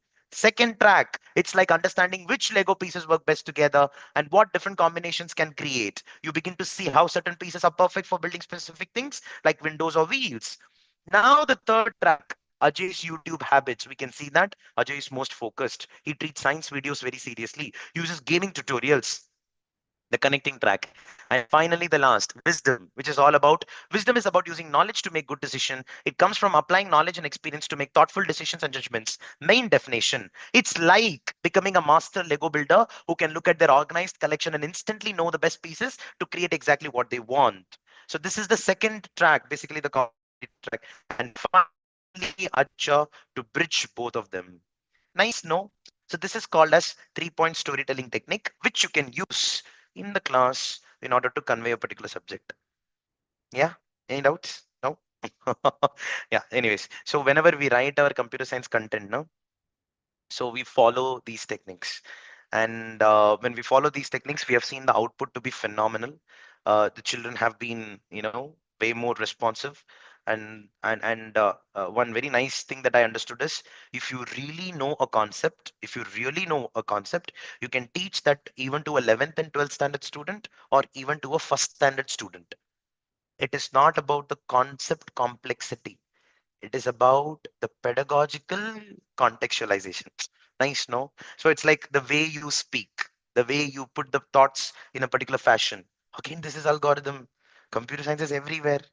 Yeah, context setting, you're right. So let's go to the last part of the session today, and that's going to be called as something called a C4 model. And that's going to be quite interesting because we will be continuing on this a little tomorrow as well. And for that, I would like to open the screen and show you this. This is going to be called as context setting, connect to real life, concept exploration, competency building. This is called a C4 model. C4 model is the ability of a person to create a context for everything. For example, in the previous session, we were talking about World Wide Web, which is basically a library was taken as an example. You go to a library, you see all the book racks. Those are actually called as the websites. No, that's basically, yeah, you're right. And you take a book out of it. That is called as a website, and each page is called as a web page. So the library is called as a World Wide Web. Each book is called as a website, and each page is called as a web page. So the students going to the library is called as a context setting. And when they go to connect to real life, is basically the connection between the library and the World Wide Web. And what is www, what is website, and what is web page? It is called as concept exploration. Competency building is about using that information to create something new, probably creating a website, creating a www page using HTML. That's called as competency building. We'll talk about what exactly is competencies in tomorrow's session, because today we had to start with the main aspect, so we didn't touch upon it.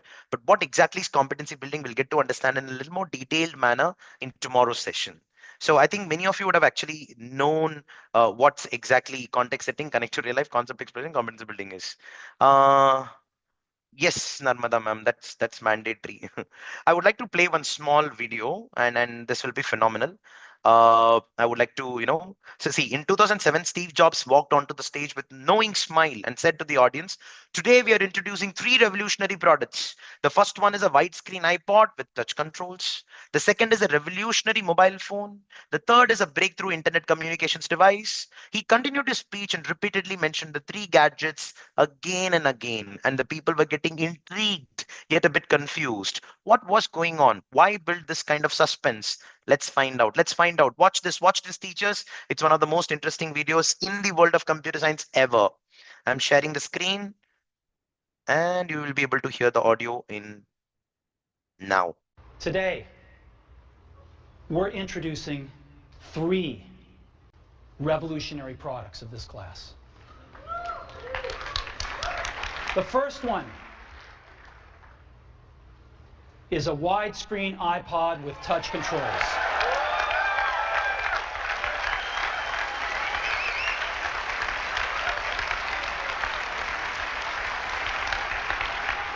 The second is a revolutionary mobile phone.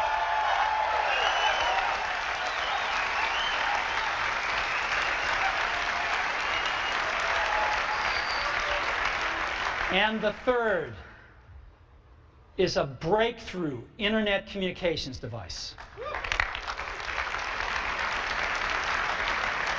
So, three things: a widescreen iPod with touch controls, a revolutionary mobile phone, and a breakthrough internet communications device. An iPod, a phone, and an internet communicator. An iPod, a phone. Are you getting it? These are not three separate devices. This is one device. And we are calling it iPhone. Today, Apple is going to reinvent the phone. So that's with respect to the presentation on the launch of iPhone in the year 2007. Now, what's really interesting about this whole video over here is it was not about the iPhone. You'll not believe this particular chapter that we're looking into, is basically on presentation. So look at this. Context setting is this particular place where in 2007 we did this. So Jobs mentioned three products. So the audience were excited about different products. Some about a new iPod, others about the phone, and others about the internet device. Then Jobs stunned the crowd by revealing that three devices were actually only one single device, the iPhone. The audience were so stunned that they erupted in loud cheers. They realized they were witnessing the launch of a revolutionary product. What was even more remarkable was how Jobs revealed it by building suspense, letting the audience imagine three separate gadgets, and then astonishing them with one brilliant device. It was a masterclass in presentation, proving that Steve Jobs was the ultimate showman. You know what? This particular context that we're talking about is an idea for presentation software special effects. If at all a teacher is teaching Microsoft PowerPoint presentation, it is never about PPT as a tool. It is about your ideas being presented on that particular platform. How do you really put it across? It's about your communication. End of the day, PPT is a medium for the transfer of your ideas to the world or to the people whom you want. The focus is on the competency building of the presentation ideas, not about the tool of Microsoft PPT. If at all, if the focus is on Microsoft PPT, then probably Canva could be a better replacement, or Google Slides could be probably another replacement. So when you keep talking about it, it will be a chase on which software is actually better. That's not what we are here for. So context setting will give you an idea on an example or the reasoning for why we need this, why this chapter is important. Let me show you one more.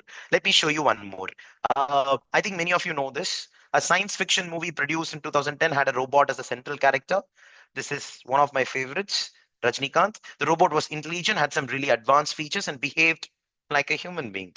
It used to introduce itself with an iconic line: "Hi, I'm Chitty the robot. Speed 1 terahertz, memory 1 zettabyte." What exactly was Chitty referring to? Let's explore. Now, this particular context is used to learn the concept of computer hardware. We're not directly starting with let's understand what CPU. No, let's understand computer hardware through Rajnikant. So Rajnikant is basically the context over here. I'll show you some more. Chitty is a robot, a walking, talking computer. Once the chapter is completed, when it said speed 1 terahertz, it was referring to the speed of its processor. 1 terahertz is equal to 1000 gigahertz. When it said memory 1 zettabyte, it was talking about its RAM or its hard disk. So now when I relate this with this, when they watch the movies next time, they have a better perception of what RAM and ROM is all about. Nice, no? So context setting plays an important role in an understanding. Let me show you something more important. This I really like. See what happened in 2011. I hope everybody's listening to me. This is quite interesting. Um, a college student was studying in the US. Okay, she returned home to India for her holidays. While trying to submit her coursework, she kept facing internet issues in India. This is happening in 2011. Frustrated, she told her father, "Dad, the internet here is terrible." This led the father thinking, "I must do something about this." Who were the father and the daughter? What did the father do? Let's explore. Let me see who can tell this. Is there anybody in this crowd who can tell who was the father daughter over here and what exactly happened in the year 2011? Anyone? See, generally, when a daughter is asking for a jalebi or a samosa or maximum a bicycle, father can afford to do things. But here, this particular fellow, he was so upset about that the daughter did not get the internet. He started a company for internet. Yeah, you're absolutely right. We're talking about Ambani. Yeah, you're right. So the student was none other than Isha Ambani, and the father was Mr. Mukesh Ambani. After the complaint, Mr. Ambani understood that the fast internet was essential for progress. With this realization, he set out to revolutionize India's digital space. Soon his company launched Geo, offering one of the world's cheapest data and quickly became India's largest mobile network. Today, with over 400 million users, Geo has transformed how Indians use the internet. Truly, a daughter's simple complaint was the seed of a great revolution. Okay, yeah. So this is like too much of an expectation from a father, but that's a good topic to be started off with to teach internet services. I hope you're able to understand. Let's go with the next context. One more. This is Sophia. We'll talk about her tomorrow. We were speaking about Hanuman, right? This is the introduction to this chapter called as generative AI. That's the reason we talk about it. This is also quite interesting. Many people believe that this particular uh, you know, uh, uh, what do you call that? Employability skills to be a very dry subject. I don't know. Somehow I find that to be, one of the most interesting. I really love it. So what really happened in, I'll tell you. So World War II was going on, and there was this country called as Japan.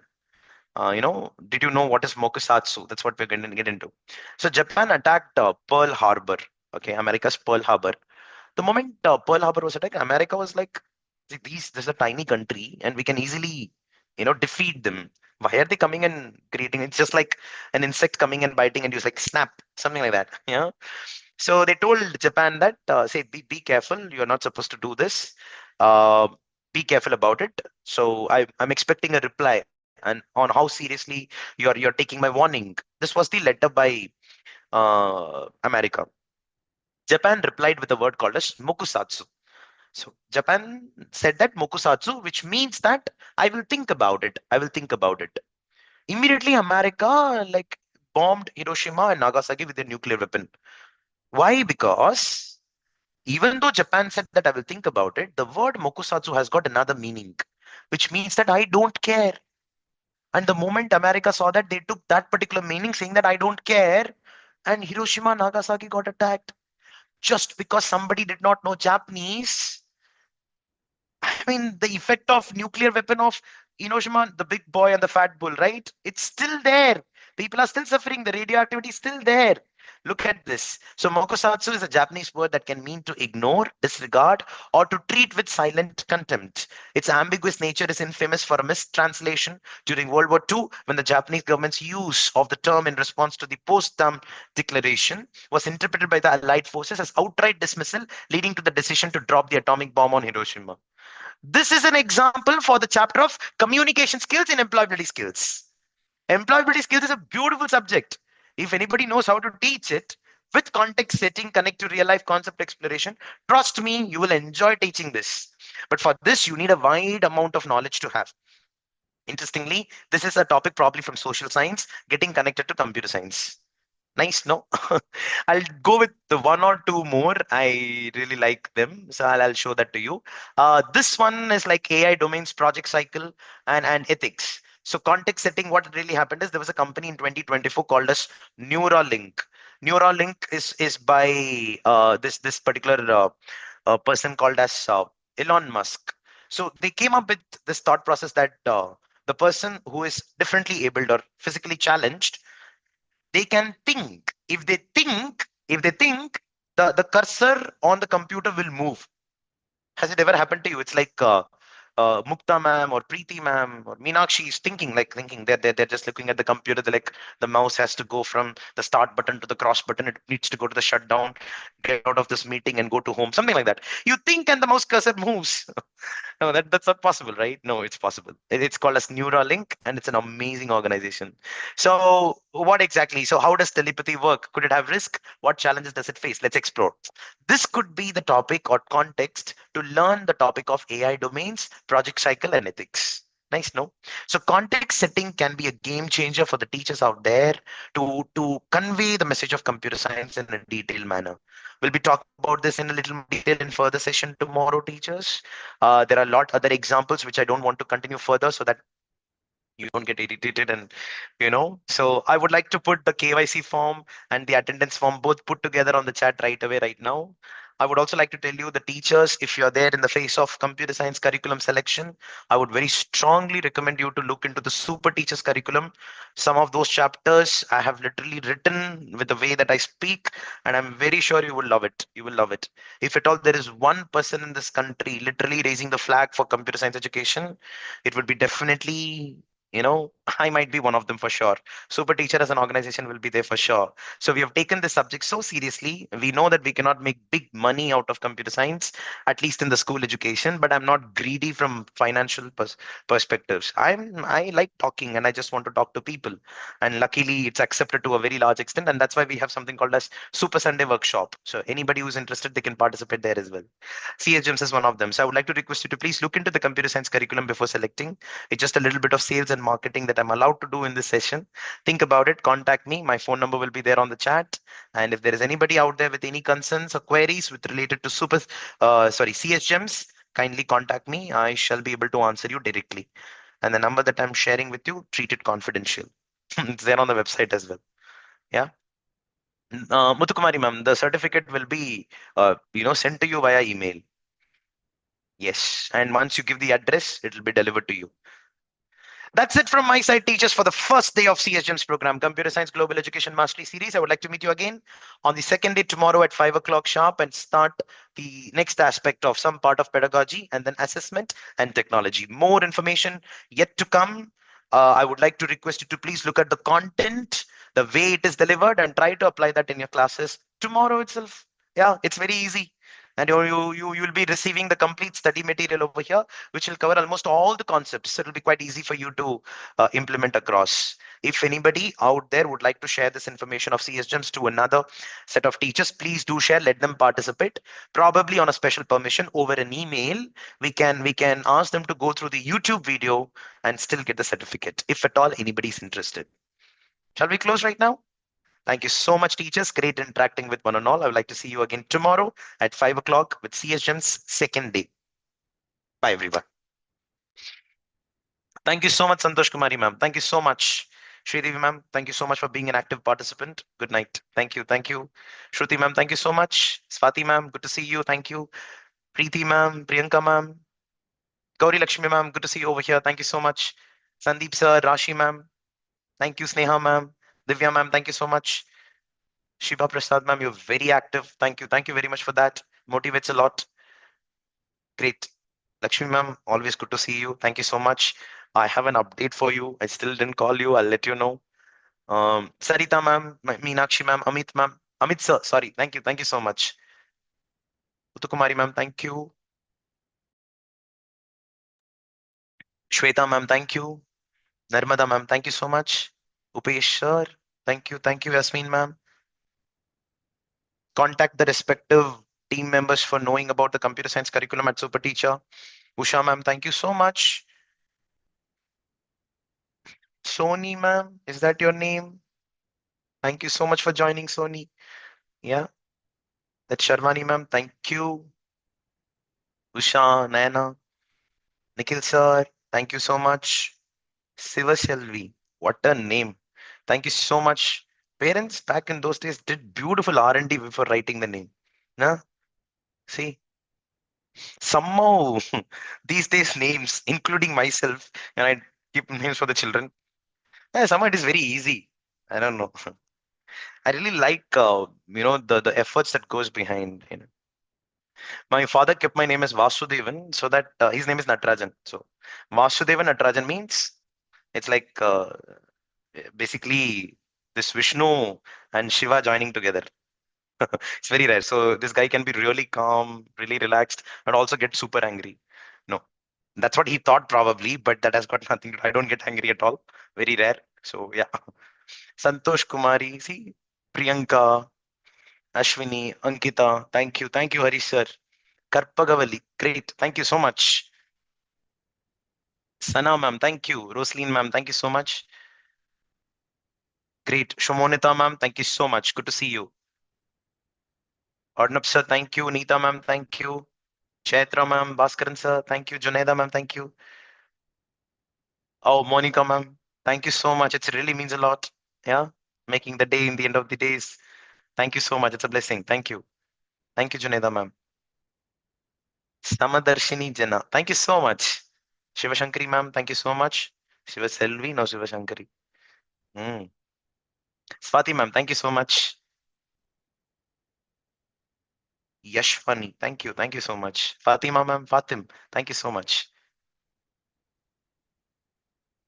Nana ma'am will make one. We'll make one NFG for sure for computer science. Don't worry.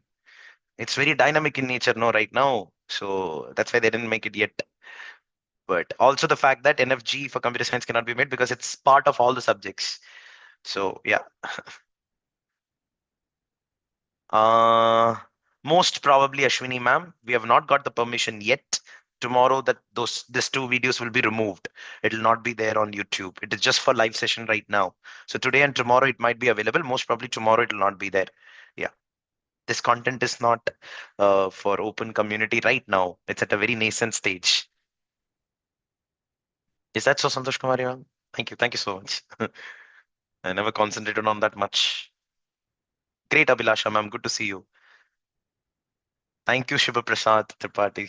Thank you so much, ma'am, sir. I'm sorry if I'm. Chandra Mishra, thank you, sir. Thank you so much. Archana ma'am, thank you. Ashwini ma'am, thank you. Deepjani ma'am, thank you. Saida ma'am, thank you. Banu Prakash, thank you so much. Ashwini ma'am, thank you, thank you. I hope you got to understand. You'll be getting the recording separately for sure. Maybe not on YouTube. Let's see. We'll share the details with you. Thank you, Vidya ma'am. Thank you for all the blessings. Thank you so much, Risha ma'am, Mayusha ma'am, Mayusha. Uh-huh. Aditi ma'am, thank you so much. Banu Prakash sir, good to see you. I hope you are the same Banu Prakash whom I'm thinking.